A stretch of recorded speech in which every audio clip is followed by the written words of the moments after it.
Chapter 12. As Violet and Klaus Baudelaire stood, still in their nightgown and pajamas, backstage at Candleloft's theater, they were of two minds, a phrase which here means they felt two different ways at the same time. On one hand, they were of course filled with dread. From the murmur of voices they heard on stage, the two Baudelaire orphans could tell that the performance of the marvelous marriage had begun. It seemed too late to do anything to foil Candleloft's plan.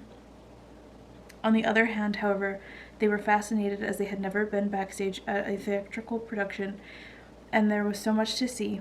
Members of Candleloft's troupe hurried this way and that, too busy to even glance at the children. Three very short men were carrying a large flat piece of wood painted to look like a living room. Two white-faced women were arranging flowers in a vase that from far away appeared to be marble, but up close looked more like cardboard. An important-looking man, with warts all over his face, was adjusting an enormous light fixture. As the children peeked on stage, they could see Candleloft in his fancy suit, declaiming some lines from the play. And just as the curtain came down, controlled by a woman with very short hair who was pulling on a long rope attached to a pulley.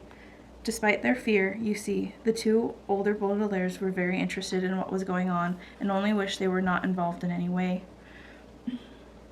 As the curtain fell, Candleloft strode off stage and looked at the children. "It's the end of Act 2. Why aren't the orphans in their costumes?" he hissed to the two white-faced women. Then, as the audience broke into applause, his angry expression turned into one of joy, and he walked back on stage, gesturing to the short-haired woman to raise the curtain. He strode to the exact center of the stage and took elaborate bows as the curtain came up. He waved and blew kisses to the audience as the curtain came down again, and then his face once again filled with anger. "Intermission is only 10 minutes, he said, "and then the children must perform. Get them into their costumes, quickly." Without a word, the two white-faced women grabbed Violet and Klaus by the wrists and led them into the dressing room. The room was dusty but shiny, covered in mirrors and tiny lights, so the actors could see better to put on their makeup and wigs. And there were people calling out to one another and laughing as they changed their clothes. One white-faced woman yanked Violet's arms up and pulled her nightgown off over her head and thrust a dirty, lacy white dress at her to put on. Klaus, meanwhile, had his pajamas removed by the other white-faced woman, and was hurriedly stuffed into a blue sailor suit that itched and made him look like a toddler. "Isn't this exciting?" said a voice, and the children turned to see Justice Strauss, all dressed up in her judge's robes and powdered wig. She was clutching a small book. "You children look wonderful." "So did you," Klaus said. "What's that book?" "Why, those are my lines," Justice Strauss said. "Candleloft told me to bring a law book and read the real wedding ceremony in order to make the play as realistic as possible. All you have to say, Violet, is I do, but I have to make a quick speech. This is going to be such fun." "You know what would be fun," Violet said carefully, "if you changed your lines around just a little." Klaus's face lit up. "Yes, Justice Strauss, be creative. There's no reason to stick to the legal ceremony. It's not as if this is a real wedding." Justice Strauss frowned. "I don't know about that, children," she said. "I think it would be best to follow Candleloft's instructions. After all, he's in charge." "Justice Strauss," a voice called. "Justice Strauss, please report to the makeup artist." "Oh my word, I get to wear makeup." Justice Strauss had on a dreamy expression, as if she were about to be crowned queen instead of just having some powders and creams smeared on her face. "Children, I must go. See you on stage, my dears." Justice Strauss ran off, leaving the children to finish changing into their costumes. One of the white-faced women put a flower headdress on Violet, who realized in horror that the dress she had changed into was a bridal gown. The other woman put a sailor cap on Klaus, who gazed into one of the mirrors, astonished at how ugly he looked. His eyes met those of Violet, who was looking in the mirror as well. "What can we do?" Klaus said quietly. "Pretend to be sick? Maybe they'll call off the performance." "Candleloft would know we were up to something," Violet said glumly. "Act 3 of The Marvelous Marriage by Al-Funkoot is about to begin," a man with a clipboard shouted. "Everyone, please get in your places for Act 3. The actors rushed out of the room, and the white-faced woman grabbed the children and hustled them out after them. The backstage area was in a complete pandemonium, a word which here means actor and stagehands running around attending to last-minute details. The bald man with the long nose hurried by the children, then stopped himself, looked at Violet in her wedding dress, and smirked.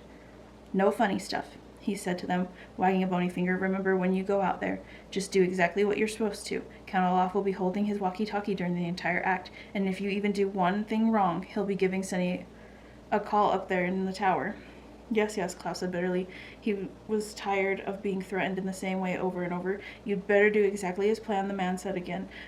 I'm sure they will, said a voice suddenly, and the children turned to see Mr. Poe dressed very formally and accompanied by his wife. He smiled at the children and came over to shake their hands. Polly and I just wanted to tell you to break a leg. What? Klaus said, alarmed.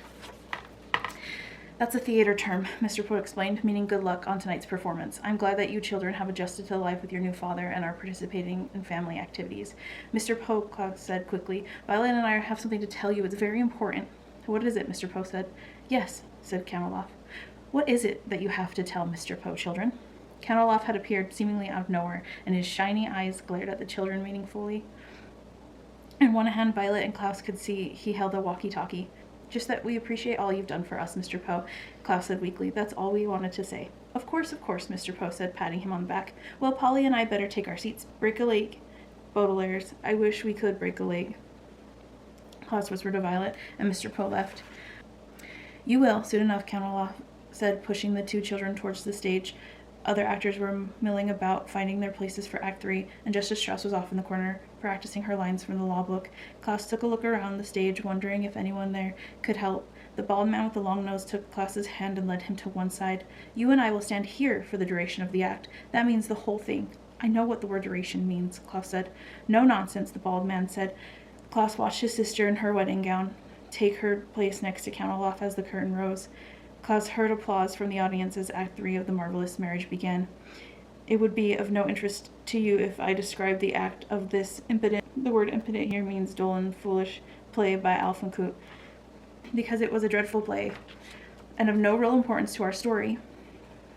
Various actors and actresses performed very dull dialogue and moved around the set as Klaus tried to make eye contact with them and see if they would help.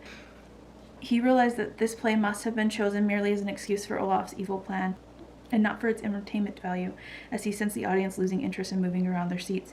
Klaus turned his attention to the audience to see whether any of them would notice that something was afoot, but the way the wart-faced man had arranged the lights prevented Klaus from seeing the faces in the auditorium, and he could only make out the dim outlines of people in the audience. Count Olaf had a great number of very long speeches, which he performed with elaborate gestures and facial expressions. No one seemed to notice that he held a walkie-talkie the entire time. Finally, Justice Strauss began speaking, and Klaus saw that she was reading directly from the legal book. Her eyes were sparkling and her face flushed as she performed on stage for the first time, too stage-struck to realize that she was part of Olaf's plan.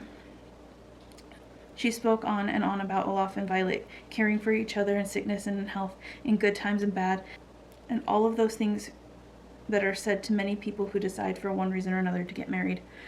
When she finished her speech, Justice Strauss turned to Count Olaf and asked, Do you take this woman to be your lawfully wedded wife? I do, Count Olaf said, smiling. Klaus saw Violet shudder. Do you, Justice Strauss, turning to Violet, take this man to be your lawfully wedded husband? I do, Violet said. Klaus clenched his fist. His sister had said I do in the presence of a judge. When she signed the official document, the wedding was legally valid, and now Klaus could see that Justice Strauss was taking the document from one of the other actors and holding it out to Violet to sign. Don't move an inch, the bald man muttered to Klaus, and Klaus thought of poor Sonny dangling at the top of the tower, and stood still as he watched Violet take a long quill pen from Count Olaf. Violet's eyes were wide as she looked down at the document, and her face was pale, and her left hand was trembling as she signed her name.